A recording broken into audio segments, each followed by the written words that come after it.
बच्चों, अगर एक ऑब्जेक्ट है हमारे पास और इस ऑब्जेक्ट को एक ही पॉइंट से ना तीन अलग अलग फोर्सेस, सपोज हमने ले लिया ये F1, फोर्स F1, और यहाँ पर लिया हमने फोर्स F2, और एक फोर्स और है हमारे पास, ये हो गया हमारे पास F3।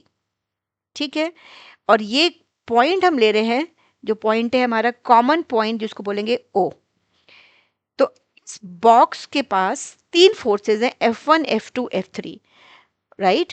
तो एक ही ऑब्जेक्ट को एक ही पॉइंट से तीन अलग अलग फोर्सेस, तीन अलग अलग डायरेक्शंस में ना रोप्स खींच रही हैं, तो क्या होगा, कौन सी फोर्स जीतेगी? और इसी सिचुएशन को फिजिक्स में हम बोलते हैं कॉन्करेंट फोर्सेस। तो कॉन्करेंट फोर्सेस का मतलब क्या है? कॉन्करेंट फोर्सेस मींस तीन, दो या दो से ज़्यादा फोर्स आप ले सकते हो, वो एक ही पॉइंट पर एक्ट करती हैं, राइट। तो उन फोर्सेस को हम क्या बोलते हैं? Concurrent forces. तो याद रखो, कॉन्करेंट फोर्सेस मींस एक तरीके से हम बोल सकते हैं कॉमन पॉइंट, एक कॉमन पॉइंट से अलग अलग फोर्सेस एक्ट करना। तो let us write down the definition first. Forces acting at the same point, at the same point are called concurrent forces। ठीक है, तो concurrent forces, it can be two or more forces whose line of action passes through the same point। जरूरी नहीं है कि same direction में होना चाहिए, लेकिन डिफरेंट डायरेक्शन में हो सकती है, उनकी लाइन ऑफ एक्शन एक ही पॉइंट से पास होनी चाहिए। अब यहाँ पर एक ही पॉइंट से अगर पास हो रही है, तो क्वेश्चन ये है, अगर ये तीनों कॉन्करेंट फोर्स एक दूसरे को बैलेंस कर दें तो ऑब्जेक्ट मूव करेगा या ऑब्जेक्ट रेस्ट में रहेगा? और इसी को हम कहते हैं इक्विलिब्रियम ऑफ कॉन्करेंट फोर्सेस। तो अब डिस्कस करते हैं what this equilibrium of concurrent forces means.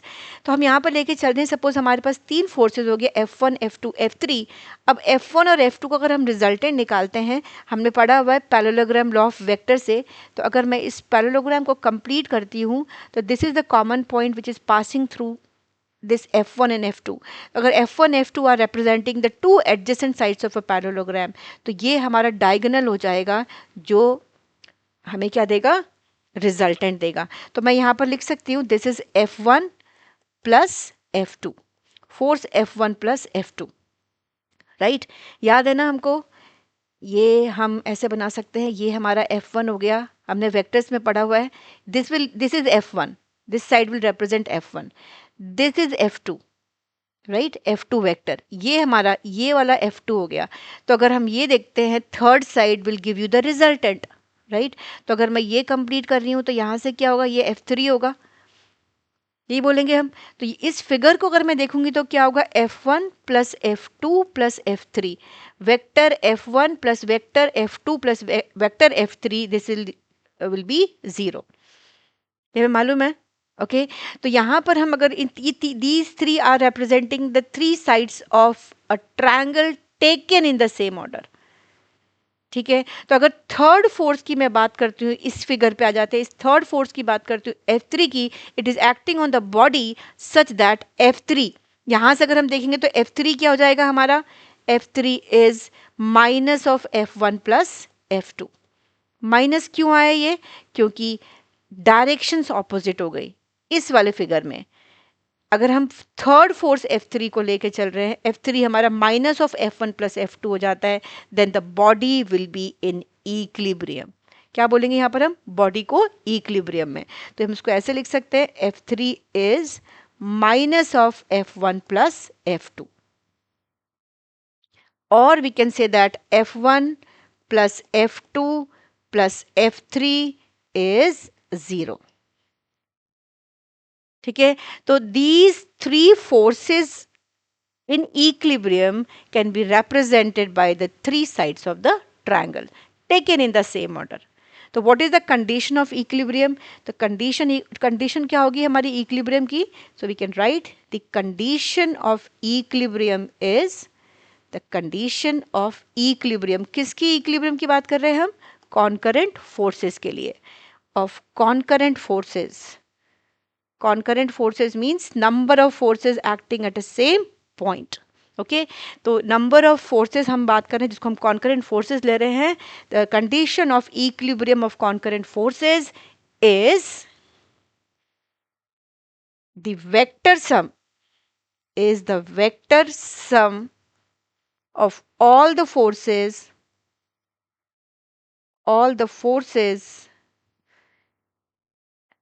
is equal to 0 is equals to 0.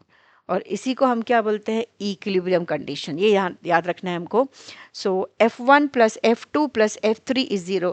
अगर हमारे पास n नंबर ऑफ फोर्सेस होते तो हम क्या बोलेंगे, F1 plus F2 plus F3 plus so on plus Fn is 0. Don't forget to put vector on this.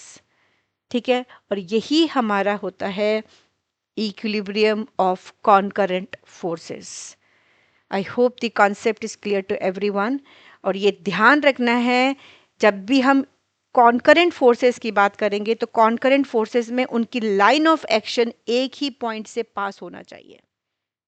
And the net unbalance force is 0. ये हमारे पास जो फोर्स थी समेशन ओवर एफ हम इसको बोल सकते हैं, right. Summation over F is equals to 0. ठीक है, then the body will continues in a state of rest or of uniform motion along a straight line. And I hope the concept is clear to everyone.